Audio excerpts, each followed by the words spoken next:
Hi everyone, and welcome back to another episode of Leafkins Draw This in Your Style, where I take Draw This in Your Style challenges from around the internet and give you a look at my process of turning them into Leafkins. Today's challenge is courtesy of limboteaa, right? I don't know. On Instagram, and I'll be drawing this cosmic space bun girl in the Leafkin style. I really need to get better at coming up with descriptions. Anyway, let's get started. Initially, what drew me to this challenge was the same thing that draws me to most challenges. That the original had an interesting hairstyle that I thought would be fun to translate into a foliage version for a Leafkin character. I'm always looking for new and interesting ways to incorporate plant products, I guess, into hairstyles, and it gets sort of boring just drawing one or two big leaves for most hairstyles. And this one, when I saw the white bun, I immediately thought of a cotton ball, and I thought it'd be really cool to make that the focal piece of the work, just like a big puffy cotton sort of bun cloud. But I really liked the stars in her hair, and I liked the space motif, and I liked how her dress was the same color as the background. But I knew that in mine, I immediately had the idea of, instead of making it the same color, to like make it an actual cutout. So wherever the dress would be, just not draw anything and have the background show through as the dress. I thought that would be a pretty unique way of interpreting it. You can see at this point in the sketch, I still sort of intended for her bangs and the lower part of her hair to be leaves. But then I think, why not just make the entire thing cotton? Go full Wooloo and do a cotton bun, cotton bangs. At this point, I'm pretty happy with the sketch. I feel like it's fairly representative of how I want the final to look. So I started on my final clean sketch. And this is just sort of the final pass of putting down the lines and details that I feel are definitely going to be in the final line work.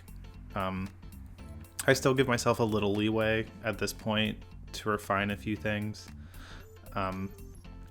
Just like specific sort of curves and outlines, but not too much. The worst thing is when you think you're on a final sketch layer and then you realize that you really don't like something, and then realize that you're gonna have to do another clean sketch layer before your line work. Super disappointment. And that's almost what happens here. You'll see. I thought that I was finished, but no. I'm gonna redraw this hand probably 7 times and still not be happy with it. Oh, am I done? Oh, nope. One more. All right. Maybe that's it. Nope. Change those fingers around. Oh, yeah. Is this the one? Nope. I was very tempted to cut that whole piece out and just hide the fact that I am super not confident with hands, and I usually redraw them at 12 times and then still not go through with it. Eventually I give up and go on to the lining process, and you'll notice that this is still Photoshop. I did not go to Illustrator this time. I'm turning over a new leaf, and I'm trying not to subject my viewers to long, painfully boring inking processes where I just draw the same lines over and over and over again and then clean them up. In Illustrator. Now I just draw lines over and over again and then clean them up in Photoshop. So at least you're not watching a switch between two programs. I usually take it into Illustrator because I'm scared that I don't have the technique or confidence to actually ink in Photoshop. I am just scared that my hand is not steady enough. And it's nice when there's vectors that you can manipulate instead of having to do everything with an actual stroke of your pen. But I tried it in a recent piece and it turned out looking pretty well. I mean, the truth is that when you post something on Instagram, or usually online in any form anyway, it gets compressed. And so any sort of weirdness with your lines, even if they're not perfectly smooth like Illustrator lines can be, they still look fine. It's almost impossible to tell the difference. And I mean, sometimes texture's nice. You don't need perfectly smooth lines.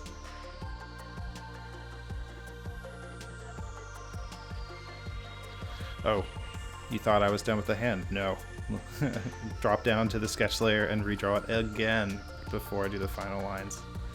But I will say that she has 4 fingers on a hand. Didn't do 3 fingers this time. I'm taking my own advice. Take that. And I think that's about it for the line work, and I don't have to bring it back into Photoshop because I never left Photoshop. So the final finishing touches and getting into color. The first thing I do is what I've done in past videos. I sort of take the original skin color and make it green. But I'm like 0 for 2 now. I don't know why I still even do that.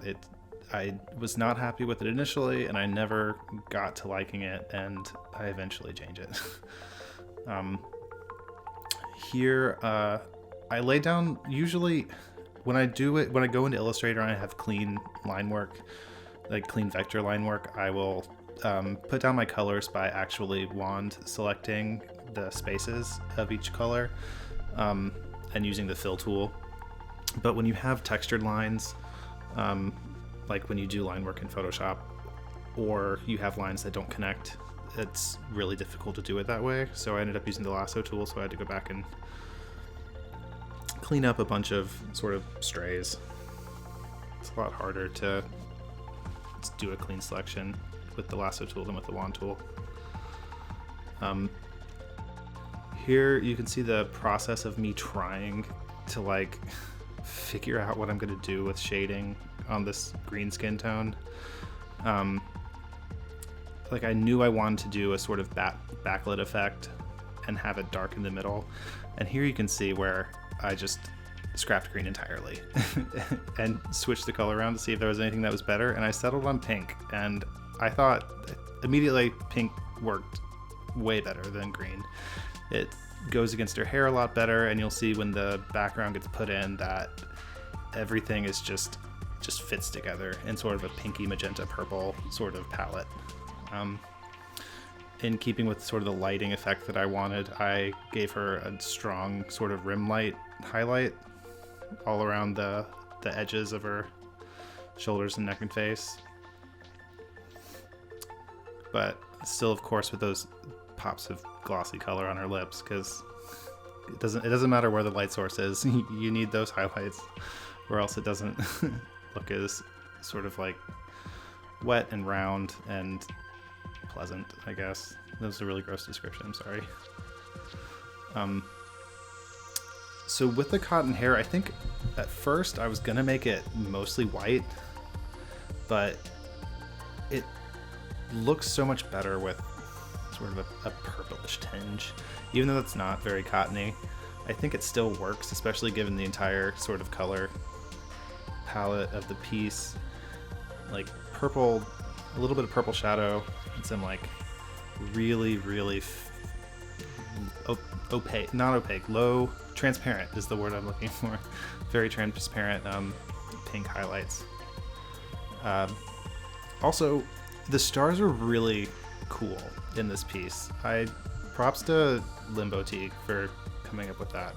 Like adding a glow effect, it really added visual interest to the piece, and a lot more interesting lighting was possible once you add all the different glows to the stars, how it interacts with their skin a little bit.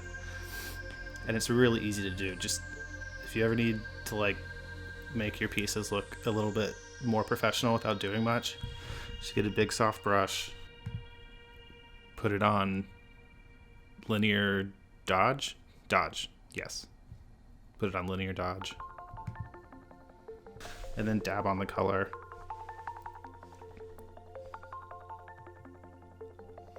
It's a really easy effect. It gets you a lot of mileage. I wasn't planning on doing hard shadows, and then I put down a couple and it looked really good. It like deepened sort of like the lighting on her face and set off the rim lights. And I ended up using like a big textured sort of gouache brush, Photoshop brush, and it really worked with the cottony texture that I was going for in the hair. And this background, I didn't lift it from anywhere. I painted it myself, but I did not record it. That was not very smart of me. I should have. But I can do a tutorial for it. Let me know if you guys would want to see that. It's not hard. It's just a bunch of easy blending effects. And here's the final product.